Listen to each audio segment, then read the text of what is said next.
Bonjour à tous et bienvenue dans News Gamer numéro 161, une News Gamer spéciale Game Awards 2014. Et oui, les Game Awards, ça y est, c'est passé. Dragon Age Inquisition est nommé le meilleur jeu de l'année, The Witcher 3 est le jeu le plus attendu, et Destiny et la bande son la meilleure.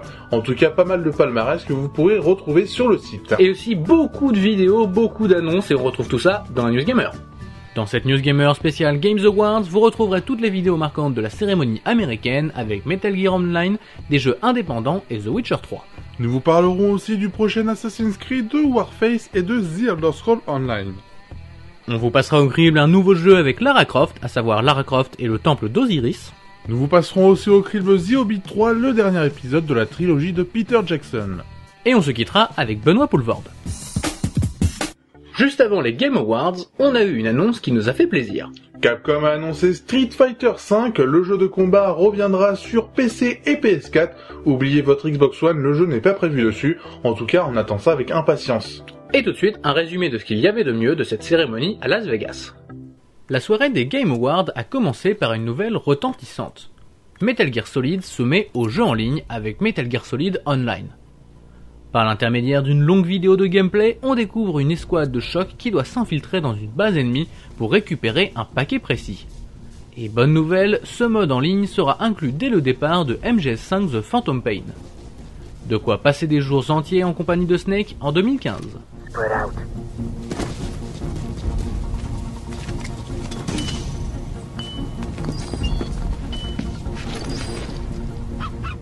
Durant les Game Awards, Hideo Kojima n'était pas le seul japonais à être présent. En effet, Nintendo a fait le déplacement et pas pour rien. C'est grâce à une vidéo que nous apprenons que Star Fox sur Wii U reviendra en 2015 avant le prochain Zelda. Et en parlant de lui, nous avons eu le droit à du gameplay inédit pour Zelda Wii U et c'est magnifique. On s'y attendait, mais là c'est encore mieux. Plus personne ne pourra dire que la Wii U est une mauvaise console. And you can also zoom out and out and further out. That's a huge world. We haven't even seen the whole world yet. This must be the edge of the map. On a aussi vu en plus petit mais pas en moins ambitieux au cours de cette soirée à Vegas. Les studios indépendants se sont succédés pour nous parler de Before, de Drift, de No Man's Skies ou encore de Human Element. Et même Electronic Arts a expliqué soutenir le petit studio Hazelight fondé par le créateur du jeu Brother. En bref, n'ayez pas peur que les jeux deviennent moins créatifs, il existe toujours une flopée de créateurs aux idées toutes plus originales les unes que les autres.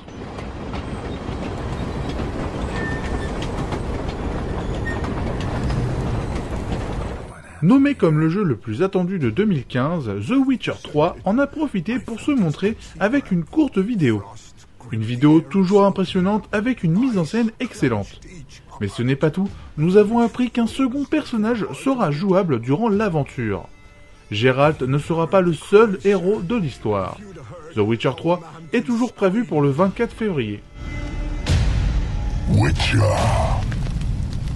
I was hoping you'd come. On a aussi eu le droit à une vidéo pour The Order 1886 lors de ces Game Awards.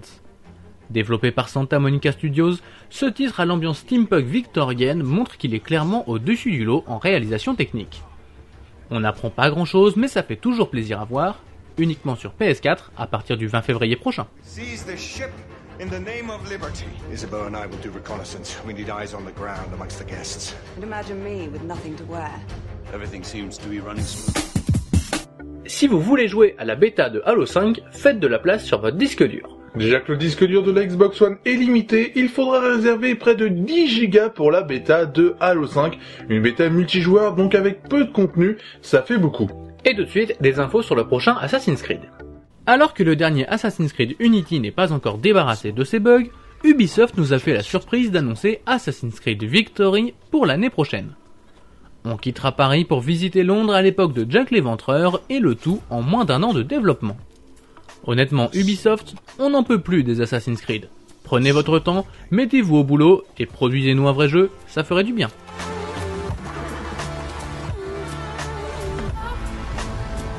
In this river, hope was born. Pour ceux qui jouent encore à Warface sur Xbox 360, sachez que Crytek va arrêter les serveurs du jeu début 2015. À cause d'un manque de public, le FPS free-to-play quitte la console de Microsoft, moins d'1 an après sa sortie. Pour ceux qui ont acheté des crédits, vous pouvez toujours les utiliser jusqu'à l'arrêt complet du titre.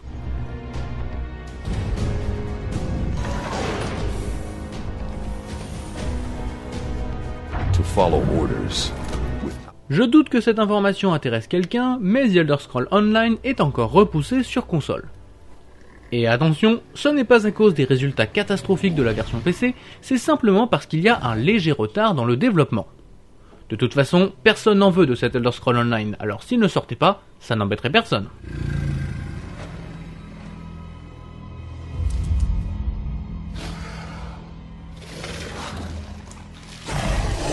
Arnold Schwarzenegger est de retour au cinéma. Pas dans The Expendables, mais dans Terminator Genesis. Les célèbres robots tueurs seront plus méchants que jamais et un seul d'entre eux veut sauver ce qui reste du monde, Arnold Schwarzenegger. Malheureusement, la bande-annonce ne convainc pas avec des effets spéciaux qui datent des années 2000 et un scénario réécrit. Bref, encore une déception. Protège-la pour moi, Kyle. Viens avec moi si tu veux vivre. Cette semaine, c'est un peu la dèche au niveau des sorties. Au niveau jeux vidéo, on n'aura que Lara Croft et le temple d'Osiris, et au cinéma, vous pourrez aller voir le Père Noël cette saison, ou encore le Hobbit, la bataille des 5 armées. Lara Croft et le temple d'Osiris, c'est le retour de Lara Croft en t-shirt bleu et en short, et The Hobbit 3, c'est le retour, bien sûr, de Bilbo le Hobbit. Envie de passer le temps sans se prendre la tête en attendant la fin de l'année? Allez donc jouer à Lara Croft et le temple d'Osiris. Pour commencer, parlons de la technique graphique. Même si ce nouveau Lara Croft ne l'impressionne pas, il est tout de même très propre. Avec une vue aérienne, les équipes de développement auraient pu se contenter de textures mal faites, mais il en est rien. Même dans les cinématiques, le jeu reste joli à regarder, un bon moyen pour rentrer dans l'histoire. Par contre, ne vous attendez pas à avoir le nouveau visage de Lara Croft, Crystal Dynamics, fait un retour dans le passé. Bienvenue sur PS1.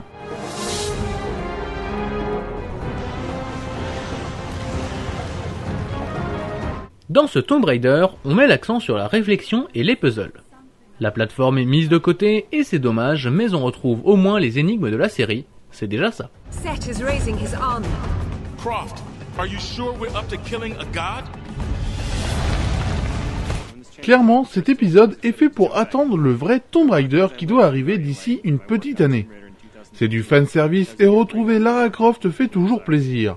Avec un gameplay alliant réflexion et plateforme, ce nouveau jeu s'en sort très bien et pourrait même devenir une référence dans le genre.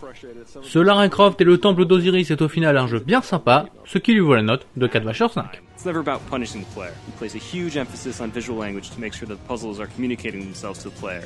After that, they can cooperate. Le film qui devrait marquer la fin de Tolkien au cinéma, c'est Le Hobbit, la bataille des 5 armées. On reprend les mêmes et on recommence. C'est comme ça que l'on peut résumer le casting de The Hobbit 3. Comme avec les deux premiers opus, Ian McKellen, Martin Freeman, Richard Armitage ou encore Evangeline Lilly seront présents. Bien évidemment, Peter Jackson est toujours à la réalisation. Maintenant, nous la défendons. Dans ce dernier volet du Hobbit, place à la baston. On enchaîne les images spectaculaires et les plans homériques pour donner de la force à l'image. La recette est déjà connue, mais ça marche toujours autant. Dommage que le tout soit un peu trop noyé dans les effets numériques. Je me charge de Sauron. Repris de l'univers de Tolkien, le synopsis ne peut que être bien. Thorin et les nains, aidés par Bilbon le Hobbit, atteignent enfin la montagne solitaire. Le problème, c'est qu'ils ont réveillé le dragon Smaug. Celui-ci n'est pas content et déchaîne sa colère sur les habitants du Lac-Ville. Les nains, les elfes, les humains, mais aussi les vrags et les orques menés par les nécromanciens convoitent la richesse de la montagne solitaire. La bataille pour savoir qui est le plus fort va maintenant commencer. Même s'il réécrit un peu la fin du livre, ce Hobbit, la bataille des 5 armées, est tout de même spectaculaire, ce qui lui vaut la note de 5/5.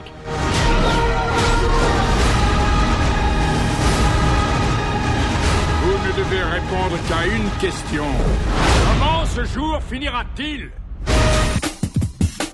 Nous voici à la fin de cette News Gamer et vous connaissez le rituel, si vous voulez nous revoir, il faut aller sur internet. Et oui, il faut aller sur total-gamer.com, vous pourrez retrouver le palmarès des Games Awards ou encore retrouver plus de news, plus de vidéos, un forum. En tout cas, venez, vous pouvez aussi nous retrouver sur Facebook, Twitter, Dailymotion et YouTube. Et on sera aussi sur jeuxvideostream.com le dimanche soir à partir de 20h30, juste après cette News Gamer en fait. Vous posez vos questions sur l'actualité du jeu vidéo, du cinéma ou de la musique et nous, on y répond du mieux qu'on peut.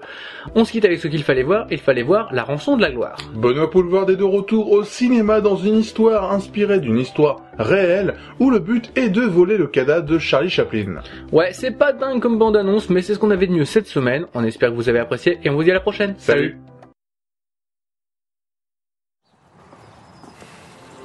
Allez, faut que t'arrêtes de faire le clown.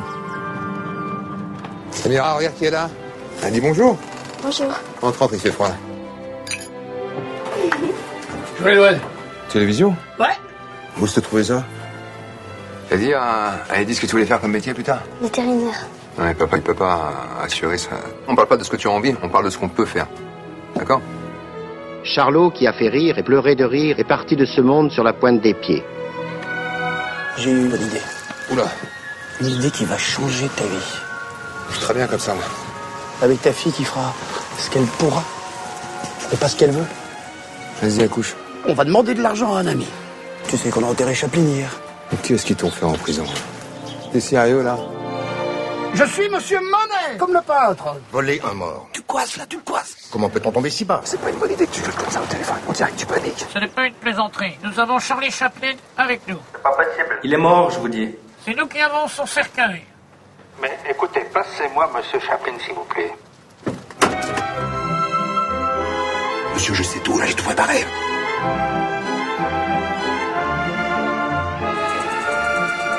Ouais, je devais dû me laisser entraîner là-dedans.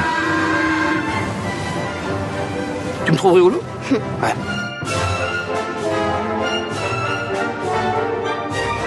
Eddie! On sortira de cette histoire la tête haute.